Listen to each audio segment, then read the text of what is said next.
मैंने ना उस पहले दौर में इस पार्लियामेंट को असली कहा, ना दूसरे दौर में उसको असली कहा। दोनों दौर में मैं उसको जाली कहता रहा और डिफेक्टो निजाम कहता सलीम भाई रहा। आप दोनों दौर में गलत काम कहते रहे। अच्छा, दोनों, लेकिन ये पार्लियामेंट जाली क्यों बना? अगर उस वक्त अदलिया अपना फर्ज निभाती, अगर उस वक्त अदलिया इस्टेब्लिशमेंट के लिए इस्तेमाल ना होती और जेन्युइन इंतखाबात होते तो पार्लियामेंट जाली ना बनता बल्कि असली बनता। नंबर 1।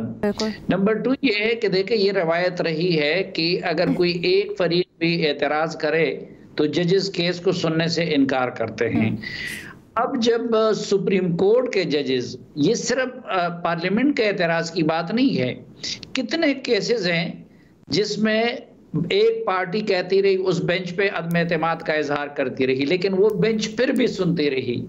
और ये तारीख में पहली मर्तबा हुआ कि सुप्रीम कोर्ट के कुलीग्स जजेस भी ये कहते रहे कि जी इस बेंच को या इन मखसूस अफराद को ये समाअत नहीं करनी चाहिए, लेकिन वो फिर भी करते रहे। कभी तारीख में ऐसा नहीं हुआ है कि आपके कुलीग जजेस कहें कि जी ये जो कुछ हम कर रहे हैं ये ठीक नहीं कर रहे हैं, ये बेंच इसको नहीं सुनना चाहिए और इसके लिए इस तरह का बेंच बनना चाहिए।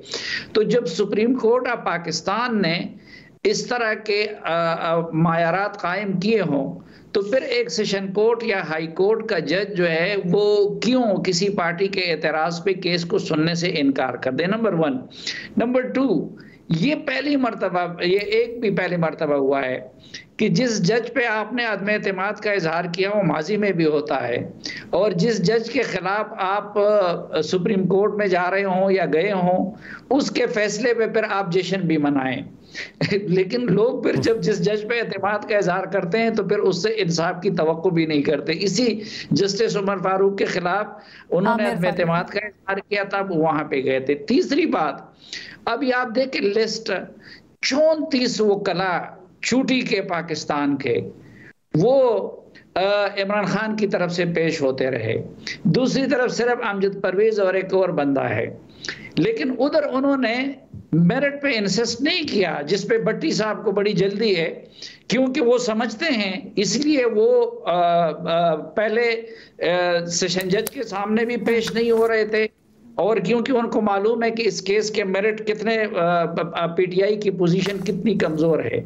6-7 महीने ये केस चला और उसमें उनके वकला लेतोलात से काम लेते रहे, वो मेरिट पे नहीं आ रहे थे। तो इधर भी, और वो भट्टी साहब आपकी खुद आज इसके फैसले में मौजूद है, जो सेक्शन 9 है उसमें, ये मैं कि आपको पढ़ के सुना देता हूं ताकि आपको तसल्ली हो जाए कि मेरा ख्याल है पेज 6.6 कहना चाह रहे हैं आप, कि जहां पर वो बताते हैं कि लतीफ खोसा साहब के सामने दो lengthy arguments were addressed by the parties, such questions are not decided and are left to be decided at the stage when the appeal is taken up for adjudication. उन्होंने उधर ही कह दिया है, तो उधर भी उनको, क्योंकि मेरिट पे जब भी ये केस सुना जाएगा, हाई कोर्ट हो, सुप्रीम कोर्ट हो, या मामला कोई दूसरा होगा। एक और गलतफहमी हमें दूर करनी चाहिए, हम इसको तोशाखाना केस कहते हैं। ये तोशाखाना केस नहीं है। तोशाखाना केस तो उधर नैब में चल रहा है। ये तो एसेट डिक्लेरेशन का, जो इलेक्शन कमीशन में तोशाखाना से मिलने वाली रकम, जो नकद रकम अकाउंट में जमा हुई थी इमरान खान साहब के, ये तो वो एसेट डिक्लेरेशन, पता नहीं इसका नाम क्यों तोशाखाना केस रखा गया है। असल में तो तोशाखाना केस उधर नैब में, जिसमें आज मुशर्रफ बीबी पेश हुई थी और उसको मजीद तौसी दी गई कबल गिरफ्तारी उसमें। बिल्कुल सही, बिल्कुल सही। तोशाखाना का मामला तो बहुत क्लियर है। और जो भट्टी साहब ने कहा था कि घड़ी में क्या, 1 मिनट, सब मैं आपकी बात को आगे करना चाहता हूँ, सिर्फ सुन लीजिए। 1 सेकंड ना, भट्टी साहब उनको कंप्लीट करने दे। भट्टी साहब 1 सेकंड करने दे।